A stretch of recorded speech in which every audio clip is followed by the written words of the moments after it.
오늘 또 중요한 얘기 또 해야 됩니다. 노만석 검찰총장 직무대행 결국 사의를 표명했습니다. 항소 포기와 관련된 진실게임이 한참인 상황에서 고민하는 척하더니 결국에는 사의를 표명했는데요. 실제 본인은 아무 책임이 없다. 법무부 장관이 나에게 압력을 행사해서 내가 그렇게 할 수밖에 없었던 것이다. 내가 대통령실의 눈치를 볼 수밖에 없었다. 이런 취지로 모든 책임을 떠넘기는 아주 볼썽사나운 모습을 사실은 보였죠. 노만석 검찰총장 직무대행이 사의가 표명됐는데 대통령실에서는 노만석에 대한 면직안이 제청되면 수리할 방침이다라는 얘기를 하기도 했습니다. 자, 이와 관련해서 우리 또 정성호 장관의 한번 얘기도 들어보겠습니다. 이 사안을 대통령 또는 대통령실 직원과 직접 또는 간접적으로 논의한 적 있습니까? 저는 뭐 사건과 관련해서 대통령실과 제가 논의하지 자체를 않습니다. 저는요. 다시 한번 묻겠습니다. 간접적이라고 제가 말씀드린 거는 법무부 간부와 대통령실 직원과의 만남 또는 전화도 포함됩니다. 다시 묻겠습니다. 이런 적 있습니까? 그런 관련 보고 받으신 적 있습니까? 그건 뭐 제가 그런 말은 전혀 없습니까? 책임지실 수 있으세요? 네, 그렇습니다. 제가 보고받은 바 없습니다. 네. 네, 저 상황은 지금 뭡니까, 임세현 대변인님? 그러니까 대통령실과 법무부 사이에 뭐 묘종의 관계로 그리고 대통령실의 오더로 법무부 장관이 지시해서 저 항소 자제에 대한 이야기를 한 거 아니냐고 계속 해묻는 것 같고요. 지금 저 의원 저 누군지 모르겠습니다. 배준영 의원이죠? 네, 저 배준영 의원이 계속 얘기하는 건 무슨 제보가 있는지 모르겠지만 그걸 계속 확인하고 있는 장면 아니겠습니까? 예를 들어 법무부에 있는 뭐 간부든 어떤 직원이 대통령실에 그 누군가와 이제 연락을 했다. 뭐 이런 걸 계속 물어보고 있는 건데 사실 그럴 이유도 없고 개인적으로 사적인 관계가 있는 거 말고는 이 관련해서는 대통령실의 어떠한 지시 알지도 못했다는 거 아니겠어요? 네. 나중에 보고받았다는 것이고 그 법무부 장관도 마찬가지의 입장을 똑같이 한 번도 변함없이 똑같이 이야기를 하고 있습니다.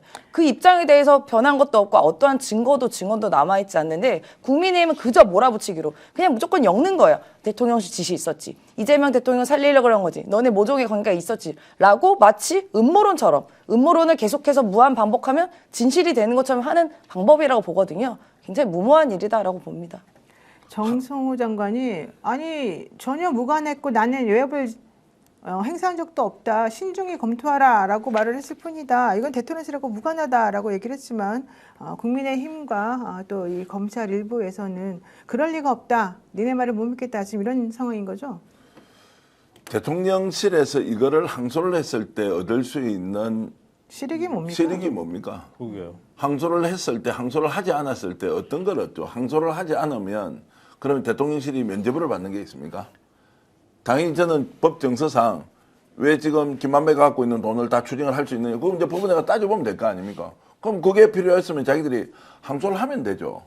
그런데 항소를 하지 않은 결정을 해놓고는 외압을 받아서 했는데 알고 보니까 대통령실에서 그러면 지시를 냈다. 대통령실이 지시를 내서 얻을 수 있는 이익이 아무것도 없는데 오히려 이것은 거꾸로 이야기하면 그걸 항소하지 않음으로써 불필요한 오해를 받게 되는데 왜 그걸 지시하냐고요. 그 어떤 연관성이 있냐. 그러면 이들이 지금 하는 것은 김만배가 부당이익을 취득한 것에 대해서 자, 이 정부가 봐주려고 마음을 먹었다. 너무 많이 먹었는데 너 토해내야 한다. 그런데 그걸 못하도록 했다. 라는 걸 차라리 솔직히 나와서 너가 이야기해라. 그러면 거기에 대해서 법적 책임을 져야 될 거 아니에요. 그게 맞다면 사기를 통해서 뭔가 사기를 통해서 노영 변호사 내가 돈을 하여튼 뺐었어요. 이 돈으로 다른 데 투자해서 돈을 벌었어. 그럼 그 번 돈을 그리고 사기를 저질렀던 그 돈과 구분하는 것이 법의 일반적인 적용이고 예외가 없습니다. 그 건은. 이것도 이제 똑같이 보면 이것이 추징금을 얼마로 할 것인가에 대한 논쟁은 하라. 그런데 이 항소를 하지 않음으로써 얻을 수 있는 이익이 아무것도 없는 대통령실을 상대로 야 너희들이 시킨 거 아니냐라고 하는 것을 지금 대통령실이 부글부글 하는 거 아닙니까? 이게 뭐냐 이게. 그런데 노만석이가 갑자기 의견을 체결을 받았다. 누구한테? 이진수 차관에게. 그래서 지가 책임지고 나가겠다라고 하면서 이 인간도 나가면서 덮어씌우고 가버리는 거예요. 이게 말이 되냐고. 정성호 장관은 이진수 법무부 차관에게 이 사건에 대해서 어떤 지시를 했냐라는 질문을 기자들로부터 받았습니다. 여기에 대해서 뭐라고 얘기했냐면 선고 후 처음에는 특별한 관심을 갖지 않았다가 언론에서 여러 얘기가 나와서 2, 3일 후에 판결문을 대충 훑어봤다.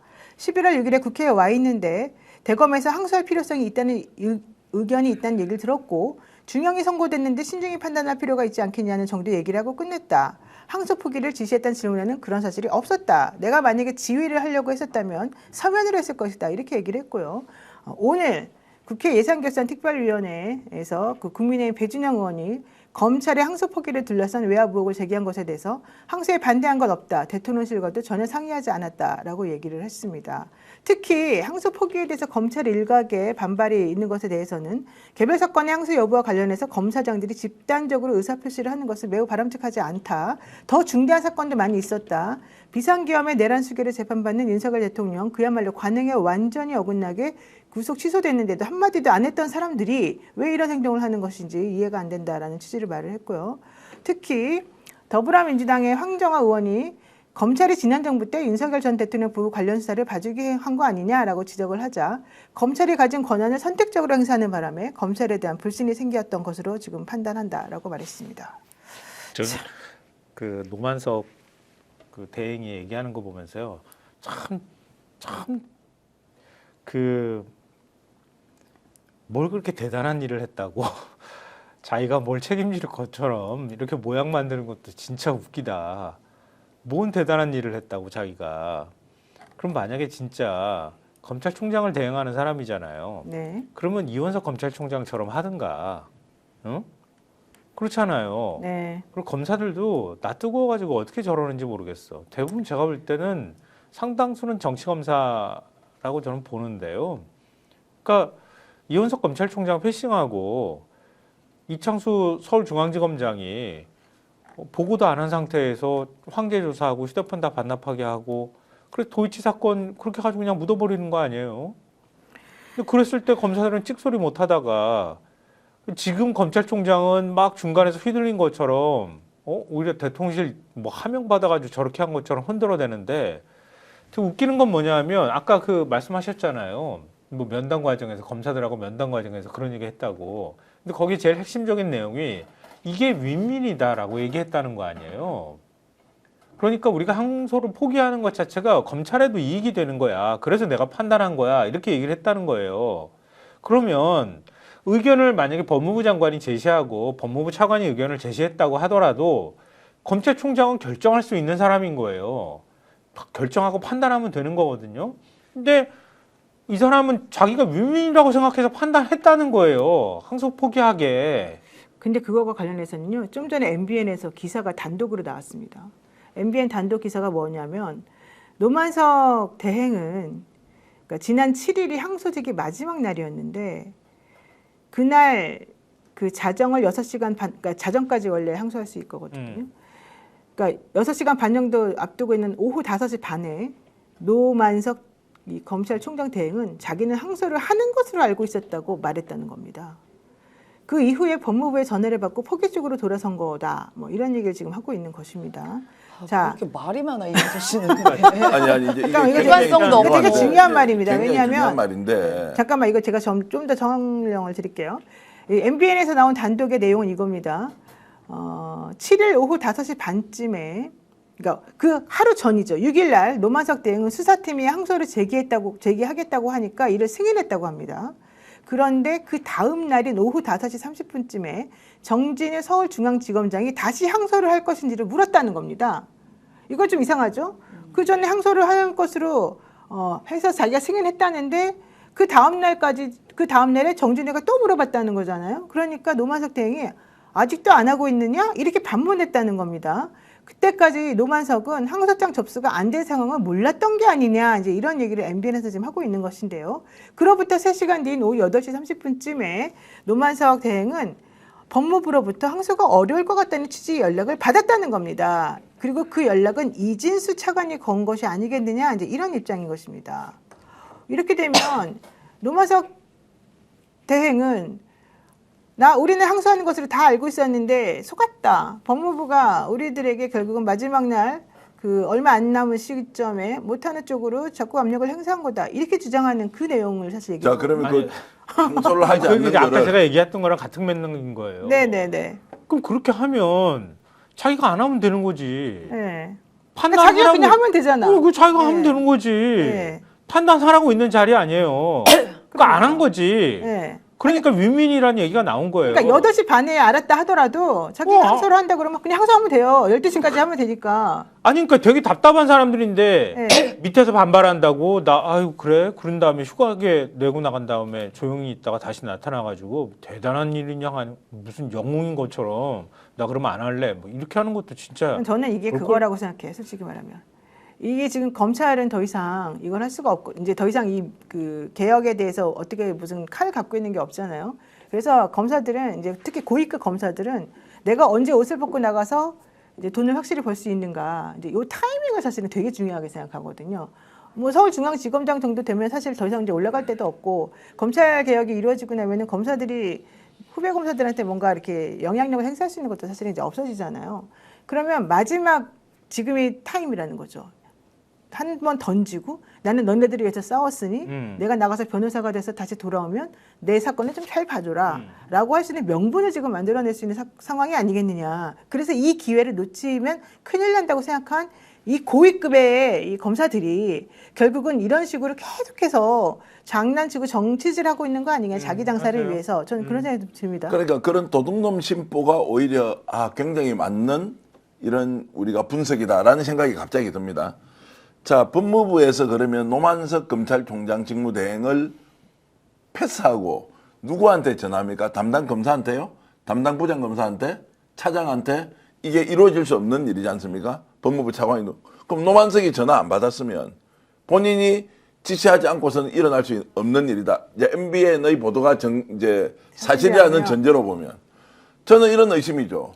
노만석은 이 부분에 대해서 나 의견이 그런데 알아서 판단하세요라고 밑에다가 던졌을 수도 있어요. 이런저런 의견이 온 게 있는데 최종 판단은 거기에 있는 주무부서에서 책임지고 어떻게 하든지 정리를 하라라고 했을 수도 있어요. 그거 지금 드러나지 않고 있지 않습니까?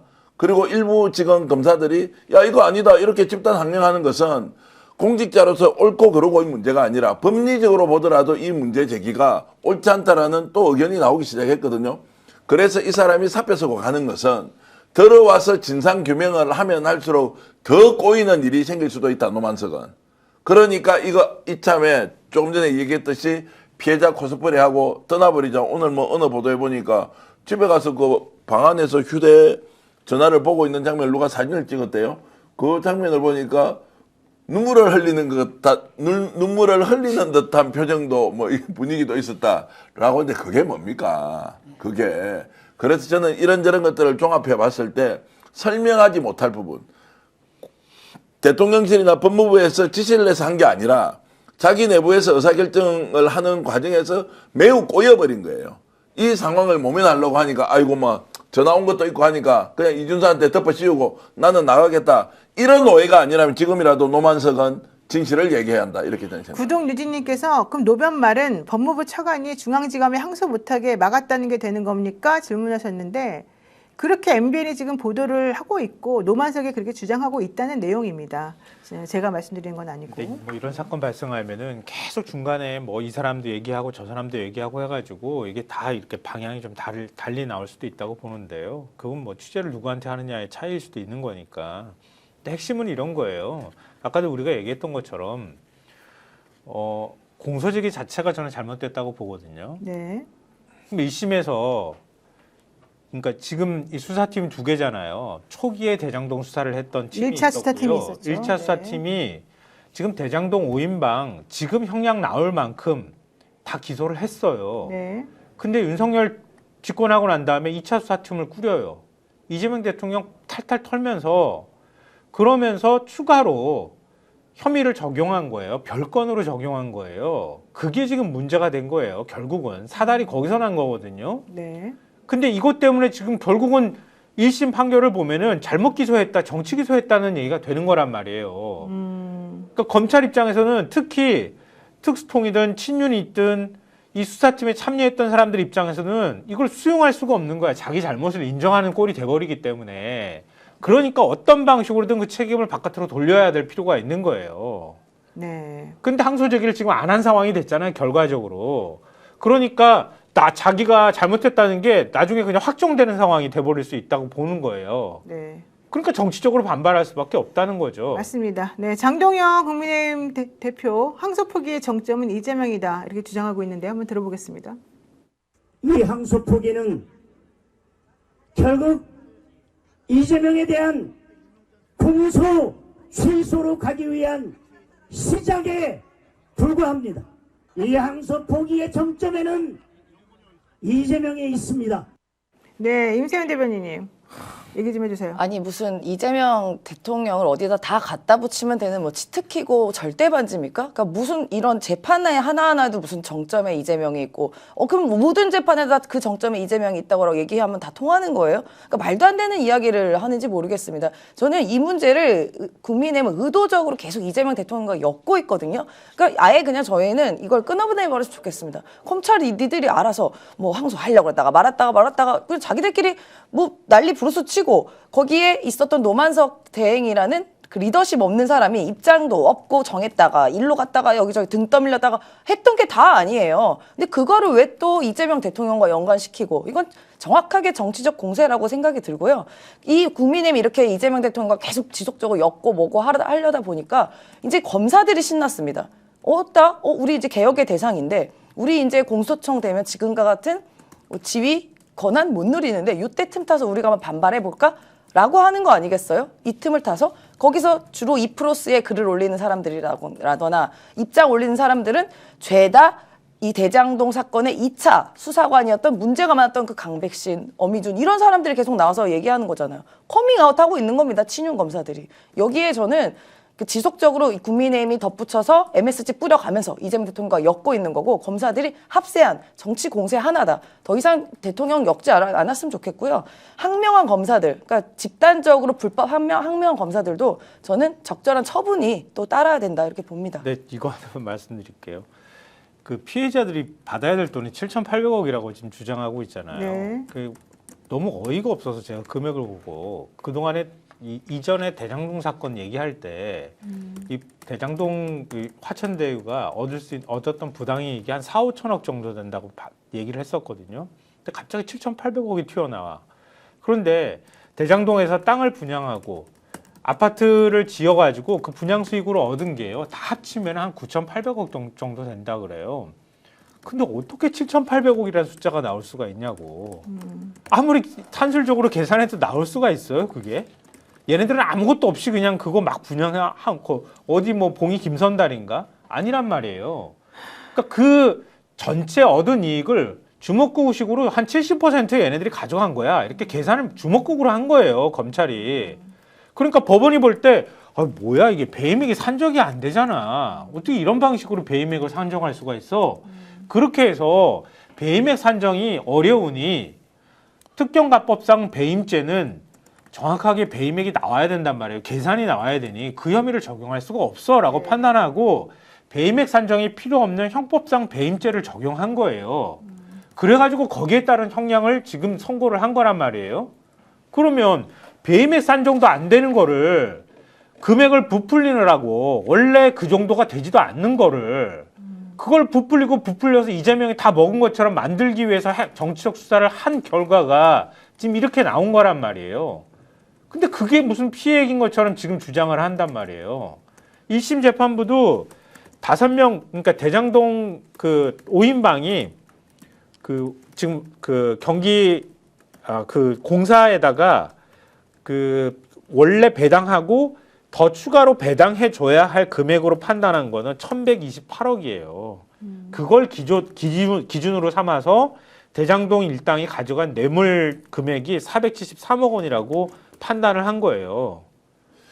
지금은 이제 속도전으로 좀 가야 될 것 같습니다. 노만석 네. 사표 냈으니까 이제 빨리 처리를 하면 되고, 그리고 지금 정성호 법무장관 지금 공무원들 이렇게 집단적으로 항명하는 거 있지 않습니까? 네. 문제가 있는지 없는지 오늘 국회에서도 민주당이 엄청 지금 이 문제를 신속하게 처리해라. 어떻게 대한민국 공무원들이 자기들이 해야 할 짓을 하지 않고 그거는 아무 일도 없는 것처럼 오늘 장동혁도 1심에서 90만 원 받았는데 항소 포기적을 했지 않습니까? 네. 그런 것들은 뭐 자율적으로 제가 다 결정해놓고 유불리를 따져서 이 건은 그게 아니다 맞다라고 하면서 집단 항명을 하고 그것이 마치 외압을 행사한 것. 네. 이게 지금 도대체 대한민국에서 일어날 수 있는 일이냐. 그래서 저는 철퇴를 가지고 원칙에 따라서 이 공무원들을 빨리 징계 조치해야 된다. 검사들이 네. 지금 발악하는 걸 보라고요. 이게 용납이 될 수 있는 일입니까? 양심에 요만큼이라도 진짜 가책을 느낀다면 이들이 이렇게 지금 할 수가 있느냐라는 말씀을 제가 드리고 싶습니다. 그러니까 국민의힘은 자기 편이라 생각하고요. 민주당은 자기 적이라고 생각하는 모양이지. 민주당이 정권만 잡으면 이딴 식으로 행동하고 국민의힘이 정권 잡으면은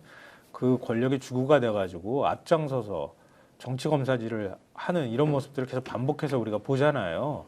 근데 이거를 몇 명의 검사 문제로 우리가 볼 거냐, 아니면 조직의 생리에 관한 문제로 볼 거냐, 이거 차이가 있는 것 같고요. 전 조직의 생리와 더 밀접하게 관련이 돼 있다고 봐요.